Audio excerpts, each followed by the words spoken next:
ठुकराया और फिर आनन फानन में चुनाव में एक एज लेने के लिए अकुदरती तरीके से जल्दबाजी में तेलंगाना बनाने का काम किया।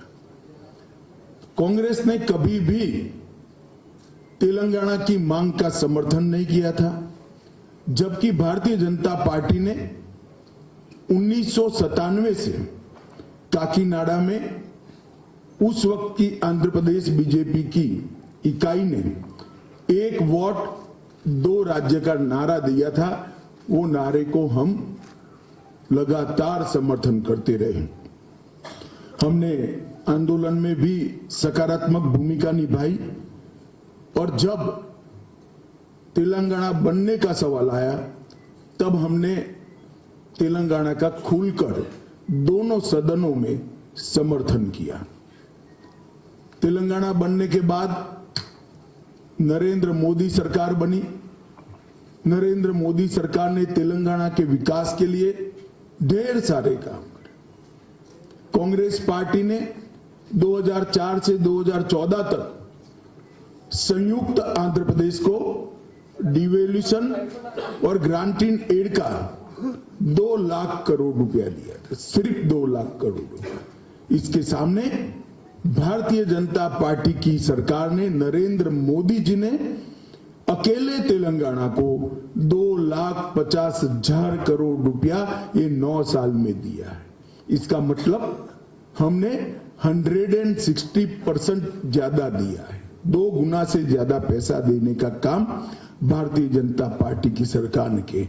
इसके अलावे अभी 900 करोड़ रुपए की लागत से समक्का सरक्का सेंट्रल ट्राइबल यूनिवर्सिटी, हल्दी के किसानों के लिए वैल्यू चेन और एक्सपोर्ट को बढ़ावा देने के लिए नेशनल टर्मरिक बोर्ड और कृष्णा वाटर डिस्प्यूट ट्रिब्यूनल 2 की टर्म्स ऑफ रेफरेंस को भी अभी मोदी जी ने अप्रूव किया है।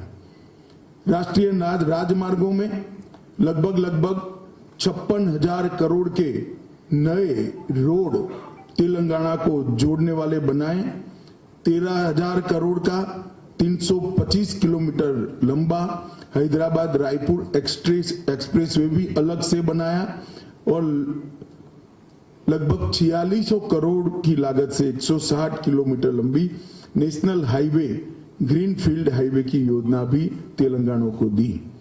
वंदे भारत ट्रेन सिकंदराबाद विशाखापट्टनम और 3 नई वंदे भारत ट्रेन तेलंगाना से अभी पाइपलाइन में है। 1200 करोड़ से अधिक हैदराबाद मेट्रो के लिए दिया और एयरपोर्ट में 6288 करोड़ रुपए का व्यय हैदराबाद अंतर्राष्ट्रीय एयरपोर्ट के लिए भारतीय जनता पार्टी के सरकार ने किया। 19 में बीबी नगर में एम्स की स्थापना की। हैदराबाद नागपुर और हैदराबाद वारंगल इंडस्ट्रियल कॉरिडोर बनाया और इसके साथ साथ गरीबी रेखा के नीचे जीने वाले लाखों करोड़ों लाभार्थियों को अनेक योजनाओं का लाभ नरेंद्र मोदी सरकार ने दिया। इसमें से मैं कुछ जरूर तेलंगाना की जनता को बताना चाहूंगा। किसान सम्मान निधि 40 लाख लाभार्थियों को हर साल 6,000 रुपया देने का काम किया। 54 लाख गरीबों के घर में नल से जल पहुंचाए और एक भी घपला घोटाला नहीं हुआ है। शौचालय 33 लाख गरीबों के घर में शौचालय पहुंचाने का काम किया। 1,90,00,000 लाभार्थियों को कोरोना से अब तक फ्री ऑफ कॉस्ट राशन मिलना चालू है। मुफ्त में 5 किलो राशन प्रति व्यक्ति प्रति माह मिल रहा है और मोदी जी ने घोषणा की है कि अगले 5 साल तक ये चालू रहेगा। लगभग जन धन अकाउंट 1,10,00,000 खुले और प्रधानमंत्री ग्रामीण सड़क योजना 12,000 किलोमीटर लंबी करी। इसके सामने जो तेलंगाना के खैरख्वां बनकर केसीआर की पार्टी टीआरएस सत्ता में आई, इन्होंने क्या किया? हैदराबाद मुक्ति संग्राम लगभग 400 दिनों के बाद तेलंगाना को आजादी मिली। वो क्रूर शासन से देश के लौह पुरुष सरदार वल्लभ भाई पटेल ने मुक्ति दिलाई और केसीआर ने ओवैसी के डर से हैदराबाद विमोचन दिन मनाने का हमेशा कन्नी काटा। हैदराबाद की स्पिरिट को, तेलंगाना की स्पिरिट को वहीं से तुष्टीकरण की भेंट देने का काम केसीआर ने किया। केसीआर के नेतृत्व में आज तेलंगाना लोकतंत्र की जगह लूट तंत्र बन गया है और प्रजातंत्र परिवार तंत्र बन गया है। उनका एकमात्र लक्ष्य, किसी भी राज्य के मुख्यमंत्री का लक्ष्य होता है अपनी जनता की भलाई करना। उनका एकमात्र लक्ष्य अपने बेटे को मुख्यमंत्री बनाना है और कोई लक्ष्य नहीं है। नीलू, निधुलू और नियामकालू, ये 3 सूत्रों के साथ वो सत्ता पर आए थे, वादा किया था। हम लोग भी दूर से देखते थे, बड़ी आशा के साथ देखते थे कि नए राज्य की शुरुआत हुई है, अब कुछ अच्छा होगा। मगर हुआ क्या? पहले नीलू की बात करते हैं। कालेश्वरम घोटाला हुआ, 42,000 करोड़ का प्रोजेक्ट 1,35,000 करोड़ का हो गया, अभी भी समाप्त नहीं हुआ है। पलामूरू रंगारेड्डी लिफ्ट सिंचाई योजना लगभग 2015 में इसकी आधारशिला रखी, 32,250 करोड़ खर्च हो गया, मगर अब तक उसको पूरा नहीं किया गया है। इसी तरह निधुलू की बात करें तो इनके परिवार का गबन का ये तेलंगाना सरकार जरिया बन गई। 2014 में जब तेलंगाना का गठन हुआ 370 करोड़ रेवेन्यू सरप्लस स्टेट था और आज ये लगभग 7 लाख करोड़ के ऋण में डूबा हुआ राज्य है। 370 करोड़ के सरप्लस से 7 लाख करोड़ के ऋण में जाना ये बहुत बड़ी बात है और वो इनके परिवार के भ्रष्टाचार के कारण ही हुआ है।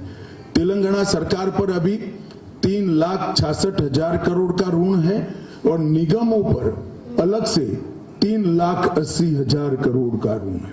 तो तेलंगाना को 7.5 लाख करोड़ के ऋण में डुबाने का काम इन्होंने किया है। और मेगा प्रोजेक्ट्स की घोषणा कोई भी मुख्यमंत्री करता है तो मन में आकांक्षा होती है कि इस मेगा प्रोजेक्ट से मेरे राज्य को क्या फायदा होगा, मेरे राज्य की जनता को क्या फायदा होगा। यहां उल्टा है। केसीआर मेगा प्रोजेक्ट की साइज इसलिए बड़ी तय करते हैं कि इसमें कमीशन ज्यादा मिल पाए। उनका एकमात्र लक्ष्य मेगा प्रोजेक्ट्स में से कमीशन लेना है।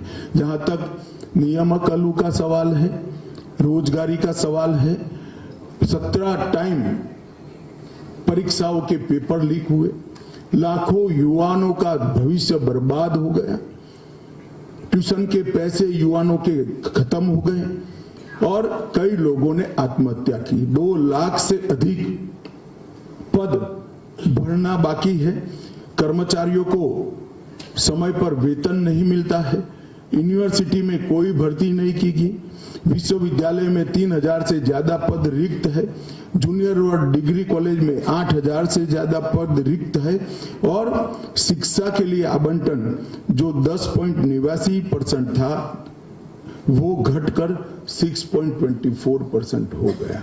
यही बताता है कि उन्होंने क्या किया है। ढेर सारे वादे जो उन्होंने किए हैं, वादा खिलाफी करने का काम किया। 1 लाख नौकरी देने का वादा किया था जो पूरा नहीं हुआ। 3,000 रुपया बेकारी भत्ता देने का वादा किया था, पूरा नहीं हुआ। 12 तेलंगाना यूनिवर्सिटी को सभी पद भरने का वादा किया था, वो पूरा नहीं हुआ। केजी से पीजी की मुफ्त शिक्षा का वादा पूरा नहीं हुआ। 7 लाख गरीबों को घर देने का वादा पूरा नहीं हुआ। गरीबों का 1 लाख का लोन माफ करने का वादा पूरा नहीं हुआ। हर जिले में एक सुपर स्पेशलिटी अस्पताल बनाना था, नहीं बना पाए। मैं यही कहना चाहता हूं कि केसीआर कोई भी वादा करते हैं, उनके नजर के सामने केटीआर और कविता ही होते हैं, तेलंगाना की जनता नहीं होती है। और भारतीय जनता पार्टी जो बोलती है वो करती है। ये केसीआर की पार्टी पिछड़ा विरोधी पार्टी, उन्होंने 2014 के चुनाव में वादा किया था कि अगर वो जीतते हैं तो दलित मुख्यमंत्री बनाएंगे। 2 बार वो स्वयं बन गए और तीसरी बार अब केटीआर को बनाने की तैयारी कर रहे हैं। हालांकि इस बार होने वाला नहीं है, मगर वो तैयारी कर रहे हैं। और पिछड़ा वर्ग का भी भरपूर शोषण करने का काम केसीआर की पार्टी ने किया है, बीआरएस ने किया है। और भारतीय जनता पार्टी ने तीनों पार्टियों में सबसे ज्यादा 39 बैकवर्ड क्लास को टिकट देने का काम भारतीय जनता पार्टी ने किया है।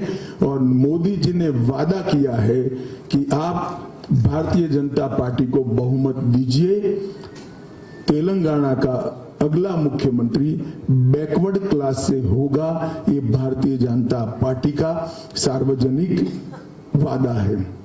भ्रष्टाचार की कोई सीमा नहीं है।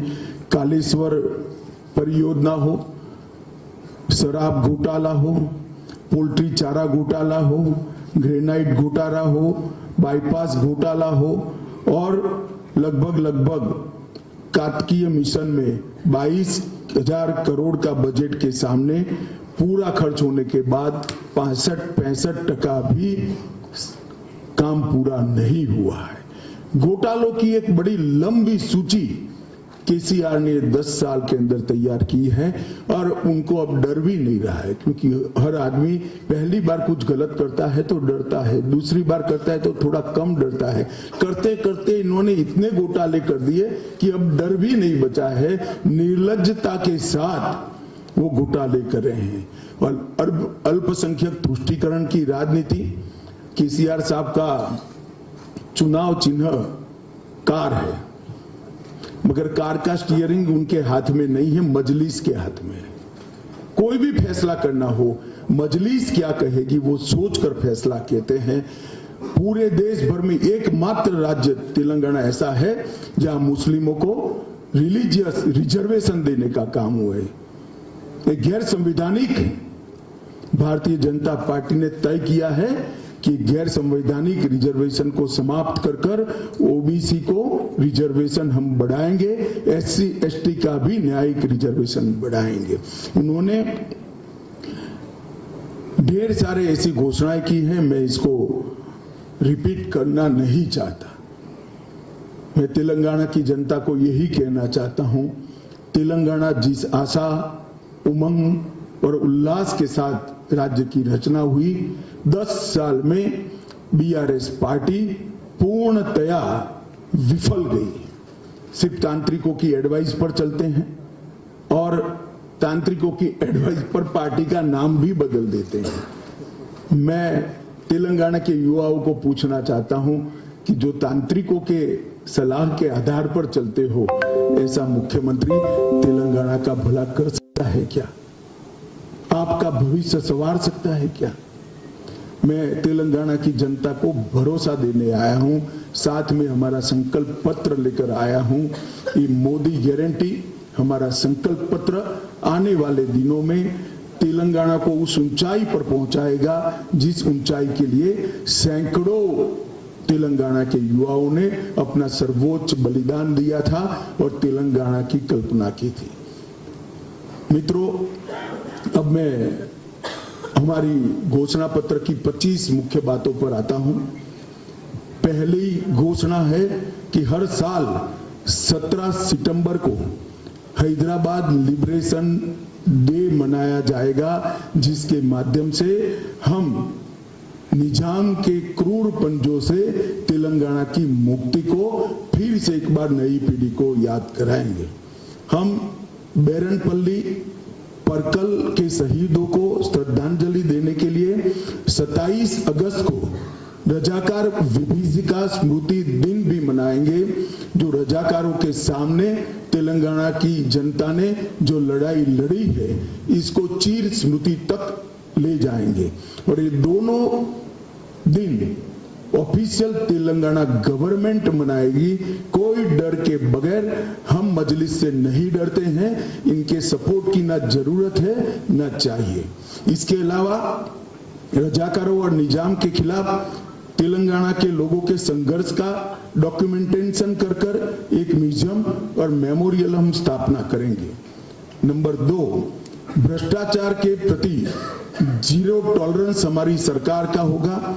भ्रष्टाचार के सभी आरोपों की जांच एक रिटायर्ड सुप्रीम कोर्ट के जज से कराएंगे और उचित पिनल कोड में कार्यवाही कर कर भ्रष्टाचार करने वाले सभी लोगों को जेल की सलाखों के पीछे ले जाएंगे।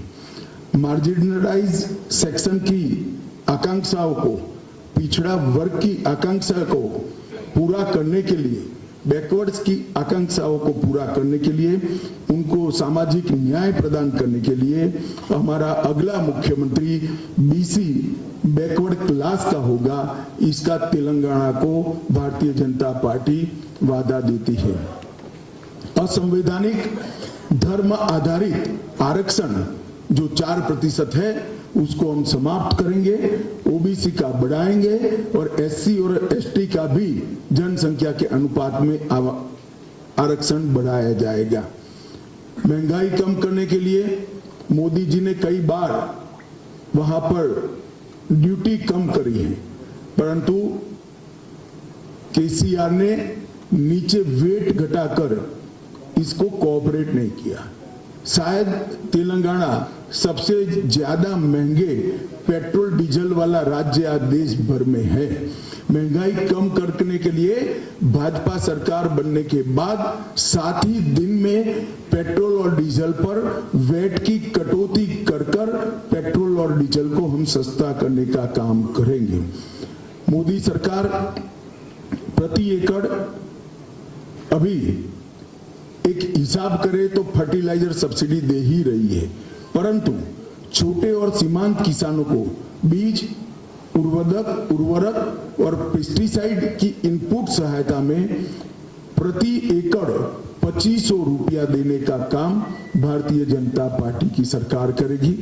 मोदी सरकार हल्दी बोर्ड की स्थापना की जो घोषणा करी है, इसको हम हल्दी प्रोसेसिंग केंद्र स्थापित कर कर इसके सपोर्ट में रहेंगे और मूल्य संवर्धन और निर्यात को बढ़ावा देंगे। धान पर, चावल पर 3100 रुपया एमएसपी और हल्दी के लिए आवश्यक मार्केट इंटरवेंशन फंड हम प्रदान करेंगे, तो पूरा चावल एक दाना भी नहीं छूटेगा, पूरा धान 3100 रुपया प्रति क्विंटल हम परचेज करेंगे। इसके साथ साथ जाड़ा चावल जो होता है उसको केसीआर नहीं खरीदते हैं, भारत सरकार पर दबाव बना रहे हैं। हम वादा करते हैं कि बॉइल्ड राइस को भी भारतीय जनता पार्टी की सरकार एमएसपी पर खरीद कर किसानों की मदद करेगी। प्रधानमंत्री फसल बीमा योजना किसानों को मुफ्त, फ्री ऑफ कॉस्ट मुफ्त फसल बीमा का लाभ भारतीय जनता पार्टी की सरकार देगी। उज्ज्वला लाभार्थियों को साल में 4 gas cylinder free of cost देने का काम भारतीय जनता पार्टी की सरकार देगी। जो बेटी जन्म लेगी उसको इस वक्त एक फिक्स डिपॉजिट देंगे, जो 21 साल की आयु की जब बेटी होगी तब 2 लाख रुपए की होगी फिक्स डिपॉजिट। इस प्रकार का हम जन्म के साथ ही तोहफा हमारी सरकार की ओर से देंगे। स्नातक डिग्री या प्रोफेशनल कोर्सेज में छात्रों को मुफ्त में लैपटॉप दिया जाएगा। महिला सेल्फ हेल्प ग्रुप को सिर्फ 1% ब्याज पे ऋण प्रदान किया जाएगा और यूपीएससी की परीक्षाओं की तर्ज पर 6 महीने की पारदर्शी और समयबद्ध तरीके से ग्रुप ए और बी की परीक्षाओं TS TSPSC के माध्यम से, Telangana state public service commission के माध्यम से देंगे। हम वादा करते हैं ये पूरी तरह से ट्रांसपेरेंट होगा, एक भी पेपर लीक नहीं होगा और हम 5 साल में 2.5 लाख युवाओं को सरकारी नौकरी देने का काम भी भारतीय जनता पार्टी की तेलंगाना सरकार करेगी। इच्छुक सीमांत किसानों को मुफ्त में देसी गाय देने का काम करेंगे, जिससे उनका जीवन सरलता से वो गुजार पाए। सार्वजनिक और निजी अस्पतालों में सेकेंडरी और टर्सरी हेल्थ केयर के लिए प्रति वर्ष प्रति परिवार 10 लाख रुपए का कवरेज हम इनको प्रदान करेंगे। कृष्णा के लिए, नदी के लिए पानी का उचित हिस्सा तेलंगाना को मिल पाए, इसलिए हम कृष्णा वाटर डिस्प्यूट ट्रिब्यूनल 2 के समक्ष मामले का अच्छे तरीके से पेश भी करेंगे और तेलंगाना को अपना हक दिलाएंगे। प्रत्येक माह की 1 तारीख को कर्मचारियों को और सेवानिवृत्त लोगों को, रिटायर्ड लोगों को वेतन और पेंशन मिलेगा। केसीआर की सरकार की तरह राह नहीं देखनी पड़ेगी और भाजपा सरकार जो बनेगी वो तेलंगाना में यूसीसी लाने के लिए, समान नागरिक संहिता लाने के लिए भी एक कमेटी बनाएगी जो 6 माह के अंदर तेलंगाना के अंदर यूनिफॉर्म सिविल कोड को लागू करेगी। केंद्र और राज्य सरकार से के प्रयासों से बिना घर वाले सभी लोगों को समयबद्ध तरीके से हम घर उपलब्ध कराएंगे। गांव में गरीब लोगों को आवास स्थल के लिए पट्टे देने का काम भी भारतीय जनता पार्टी की सरकार करेगी और वरिष्ठ नागरिकों को 22 जनवरी को अयोध्या में रामलल्ला का वहां पर प्राण प्रतिष्ठा होने वाला है। तेलंगाना के सभी वरिष्ठ नागरिकों को निःशुल्क अयोध्या की यात्रा की सुविधा भारतीय जनता पार्टी की सरकार करेगी और हमारे तेलंगाना के बहुत सारे एनआरआई है और विशेषकर खाड़ी में बहुत सारे लोग बसते हैं। इनकी सुविधा के लिए और लॉजिस्टिक सहायता प्रदान करने के लिए एक फंक्शनल एनआरआई मंत्रालय की रचना की जाएगी जो दुनिया भर में बसे हुए तेलंगाना वासियों को सहायता प्रदान करेगा। और सबसे बड़ी बात, ये डबल इंजन सरकार केंद्र सरकार की सहायता लेने में कोई छोच नहीं रखेगी। अभी केसीआर केंद्र सरकार की योजनाओं को नीचे नहीं उतरने देते हैं। हम नरेंद्र मोदी सरकार की सभी योजनाओं को गरीब से गरीब व्यक्ति तक पहुंचाकर तेलंगाना का भला करने का प्रयास करेंगे। अंत में मैं तेलंगाना की जनता को इतना ही कहना चाहता हूं, तेलंगाना के युवाओं ने जिस आशा के साथ अपना सर्वोच्च बलिदान दिया था और तेलंगाना राज्य की स्थापना की थी, भारतीय जनता पार्टी की सरकार का हरदम प्रयास रहेगा कि वो सभी सपनों को, वो सभी आकांक्षाओं को और वो सभी आशाओं को पूरा करेंगे। और ये हमारा सिर्फ वादा नहीं है, ये मोदी गारंटी है, इसको हम निश्चित रूप से पूरा करेंगे। आप सभी का बहुत बहुत धन्यवाद।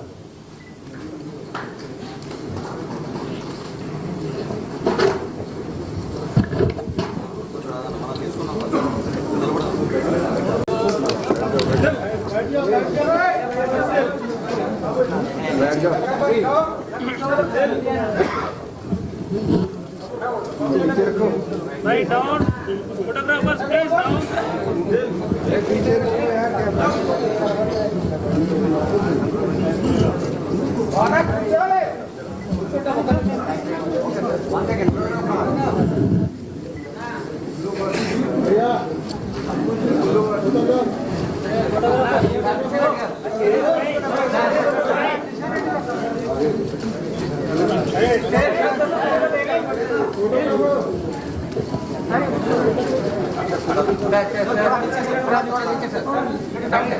Still photographer.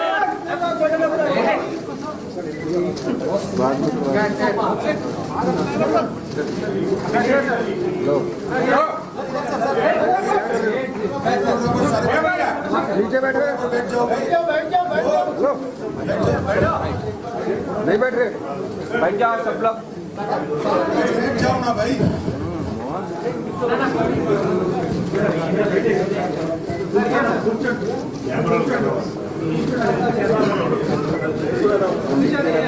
खड़े हो जाओ, फोटोग्राफर ले लो।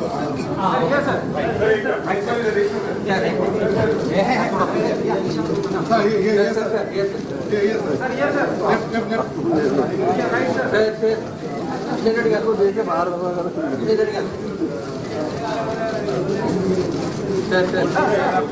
हो गया भाई सील हो गया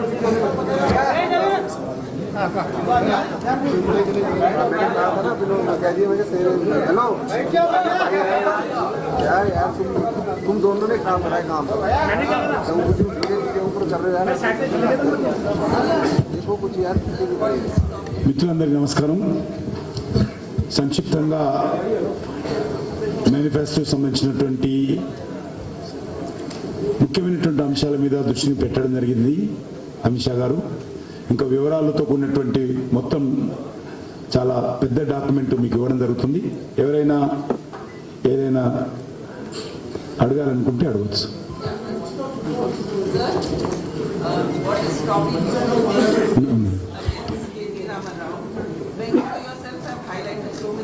Allegations against him. Even Vinay Shanti today has leveled allegations saying that Narendra Modi is aware of the corruption indulged by KCR. Then why is the BJP not taking any action?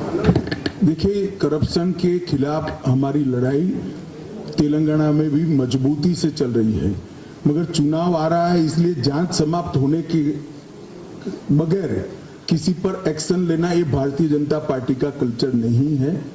हमारे नेताओं को जिस तरह से केसीआर ने प्रताड़ित किया है, हम किसी को नहीं करते हैं.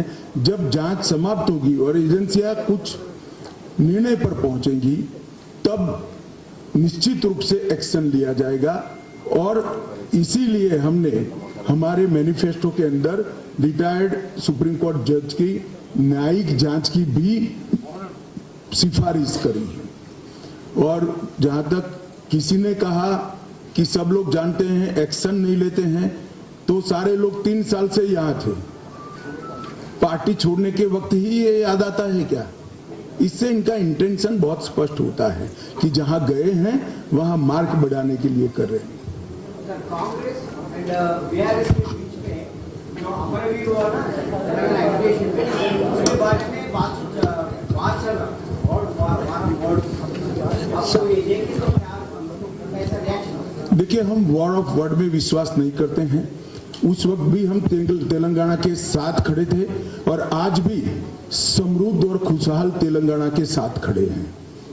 सर, आशीष इस तरफ एबीपी न्यूज़ से. सर, चिदम्बरम साहब आए थे यहाँ पे, कांग्रेस के पूर्व गृह मंत्री रहे जिस समय एजिटेशन चल रहा था जिसका आप जिक्र कर रहे हैं.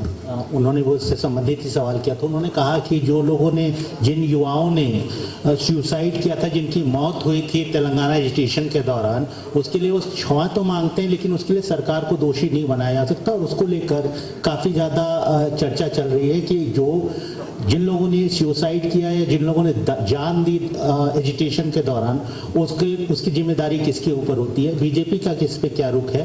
और देखिए, स्पष्ट रूप से जो अधिकार क्षेत्र में होता है उसकी होती है. जब हमारे समय में 3 राज्य बने तो कहीं रक्तपात नहीं हुआ. समय पर तीनों राज्य का विभाजन हुआ, बिहार, मध्य प्रदेश और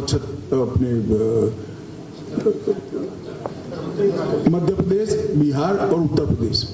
कहीं पर रक्तपात नहीं हुआ. मगर उन्होंने अंत तक बनाना नहीं चाहते थे, क्योंकि उस वक्त भी संयुक्त आंध्र प्रदेश कांग्रेस के लिए एटीएम था. और आज भी जहां जहां कांग्रेस की सरकारें बनी हैं, जनता का कल्याण कहीं पर नहीं है, एटीएम बनाया हुआ है उसको. इसलिए वो उसको बरकरार रखना चाहते थे. पर जब लगा कि अब सरकार जा ही रही है तो आनंद फानन में राज्य बनाए, जिसके कारण हिंसा हुई. सर, अपूर्वा इंडिया टुडे से एक सवाल है आपसे, केटीआर ये बीआरएस के जो नेता है एक तरफ बोल रहे हैं भाजपा को तेलंगाना में एक भी सीट वो नहीं जीत सकते, दूसरी तरफ कांग्रेस ये बोल रहे हैं कि हम ही सत्ता पर आएंगे, जिस तरह से भाजपा को हमने महाराष्ट्र में हरा दिया वैसे ही हम लोग इस तरफ भी सत्ता में आएंगे, इसके बारे में आप क्या? चलिए, आप क्या अपेक्षा करते हैं? वो ऐसा कहेंगे कि हमारी सरकार बनेगी?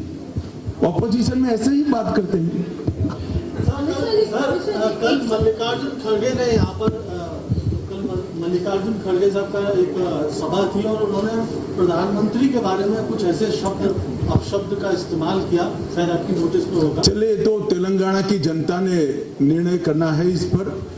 मैं इतना कहता हूं कि आप तक गुजरात के मुख्यमंत्री पद पे मोदी जी थे तब से लेकर आज तक जिन्होंने इनके लिए अपशब्द बोले हैं, जनता ने चुनाव में इनका हिसाब बरोबर करा है। अमित शाह जी, सुरेखा, इंडिया टीवी से। मुनुकोडू हो या फिर अभी का चुनाव, जिस तरीके से चुनाव आयोग कह रही है कि करोड़ों की संख्या, करोड़ों रुपए जो है पकड़े जा रहे हैं, क्यों लगता है आपको कि तेलंगाना चुनाव इतना महंगा होता जा रहा है? और कैसे विश्लेषण करेंगे कि जब इतना पैसा पकड़ा जा रहा है, कैसे देखते हैं आप इसे? देखिए, हम तो इसके भुक्तभोगी है। ये सवाल आपको कांग्रेस और केसीआर को पूछना चाहिए। अभी मेरे सारे प्रत्याशी यहाँ बैठे हुए, हमें पैसों की कमी है कर तो हम तो भुक्तभोगी है। हम तेलंगाना की जनता को पूछते, करोड़ों रुपया, अरबों रुपया पकड़ा जा रहा है, ये आपका है, तेलंगाना की जनता का है जो चुनाव में बहाया जा रहा है। तेलंगाना की जनता ने इसके लिए निर्णय कर, यहाँ केसीआर तेलंगाना का पैसा बहा रहे हैं और कांग्रेस पार्टी कर्नाटक का पैसा बहा रही है। हमारी ये पॉलिसी नहीं है। हम एजेंडा के आधार पर चलते हैं और एजेंडा के आधार पर चुनाव लड़ते हैं, एजेंडा के आधार पर चुनाव जीतते हैं। शाह जी, मैं हिंदी मिलाप से हूँ, विकास जगताप मेरा नाम। आपने कहा कि 4 सिलेंडर हम फ्री देंगे उज्ज्वला लाभार्थियों को। 10 साल से आपकी सरकार है, गैस सिलेंडर का रेट आप कम नहीं किए हैं और फ्री बी के खिलाफ है आप, और आप लोग कहते हैं कि 4 सिलेंडर हम देंगे। दूसरा है, एक नवजात बालिका के लिए आपने 21 साल तक के लिए 2 लाख रुपए का डिपॉजिट, 2 लाख रुपए की कीमत 21 साल में कितनी रहेगी, आप ये बताइए। आप कितना चाहते हैं? 20 करोड़ का चाहते हैं? अब आपकी इच्छा भैया, ऐसा है, एक गुड जेस्चर है। जैसे जैसे समय आगे बढ़ेगा सरकार इस पर जरूर पुनर्विचार करेगी। और आज तक गरीबों को अगर किसी ने गैस, घर में बिजली, नल से पानी, शौचालय अगर किसी ने दिया है, फ्री इलाज, फ्री राइस किसी ने दिया है तो केवल बीजेपी ने दिया है। ये हमारा ट्रैक रिकॉर्ड है। और जहां तक गैस के सिलेंडर का सवाल है, भाजपा की सभी राज्य सरकारों ने किया है, क्यों केसीआर ने नहीं किया? क्यों टैक्स नहीं घटाते पेट्रोलियम पर? जो इंटरनेशनल सर्कमस्टेंसेस होते हैं, इसका बोझ राज्य सरकार और केंद्र सरकार दोनों ने मिलकर उठाना होता है। सर, एक्चुअली जो पैसे इलेक्ट्रल बॉन्ड्स के हिसाब से आता है 80% तो बीजेपी को आता है। And another thing is the petroleum prices are less than what they were in the UPA time, but still we are paying higher amount right now than earlier. भैया, आप चुनाव लड़े नहीं होगा, काउंसिलर का चुनाव लड़ दो। करप्शन का पैसा बांटने के लिए होता है और कम बॉन्ड इसके पास आता है जो ज्यादा कैश लेता है। अगर वो भी कैश लेना बंद कर दे तो उनका बॉन्ड बढ़ जाएगा। भ्रष्टाचार आरोप कर रहे हैं, अभी तक एक्शन नहीं लिए, इसलिए राजगोपाल रेड्डी, विवेक वेंकट स्वामी, विजय शांति पार्टी छोड़ के कांग्रेस में गया। सेंट्रल में बीजेपी अधिकार है, सेंट्रल एजेंसी उसका अंदर रहता ना, क्यों एक्शन नहीं ले रहे हैं? बीजेपी और बीआरएस एक ही है, इसलिए पार्टी छोड़ के जा रहे हैं, बोल रहे हैं वो लीडर्स। सेंट्रल एजेंसी चुनाव के वक्त एक्शन इसलिए नहीं ले रही है, अभी जांच चल रही है। हमारी सेंट्रल एजेंसी केसीआर और कांग्रेस की तरह पॉलिटिकली नहीं चलती है, वो स्वतंत्र रूप से चल रही है। और जिन तीनों लोगों का आपने नाम दिया, वो कब के थे? एक बार भी मुझे रिमाइंड नहीं कराया, एक बार भी नहीं कराया। सिर्फ बीसी की घोषणा होने के बाद बैकवर्ड क्लास का मुख्यमंत्री होने की शुरुआत जब चर्चा पार्टी में शुरू हुई, तीनों ने बारी बारी भाजपा छोड़ी, मगर इनके कारण हम हमारी पॉलिसी चेंज नहीं कर सकते हैं। भारतीय जनता पार्टी ने सोच समझ कर तय किया कि तेलंगाना में एक बैकवर्ड क्लास का सीएम बनाएंगे। ये होते ही जिनके मन में कुछ पड़ा था वो निकलने लगे। ठीक है भाई, सब अपना अपना भविष्य तय करे, मगर कम से कम झूठ नहीं बोलना चाहिए। केसीआर का आदमी बीजेपी में है बोल के विजय शांति बोले, क्या बोलते हो?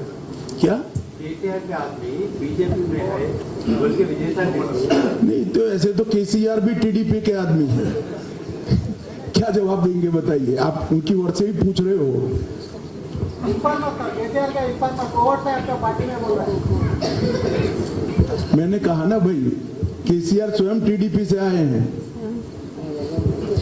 So yesterday, Mr. Prakash Javadekar had said that once BJP comes to power, there will be an inquiry against the Tharani portal, and it was said that it will be spelled out in the manifesto how the inquiry will be done. नहीं, शायद मैं हिंदी में आपको समझा नहीं पाया। हमने कहा कि एक रिटायर्ड सुप्रीम कोर्ट की अध्यक्षता में सारे भ्रष्टाचार के मामलों के लिए एक आयोग बनाएंगे जो इसकी जांच करेगा, जिसमें धरनी पोर्टल भी आता है। सर श्रीनिवास सर, V6 एक समय बीजेपी मजबूत थी, तेलंगाना में आप डाउन हो गया बीजेपी, क्या आपको पता है? आपके पास कोई थर्मोमीटर है क्या? डाउन अप का वो तो मुझे भी दे देना, काम में आएगा मेरे। Sir, this is Paniharan from Hans India. Here you have announced Arogyasri. It is a health scheme you are announcing. You announced it just now.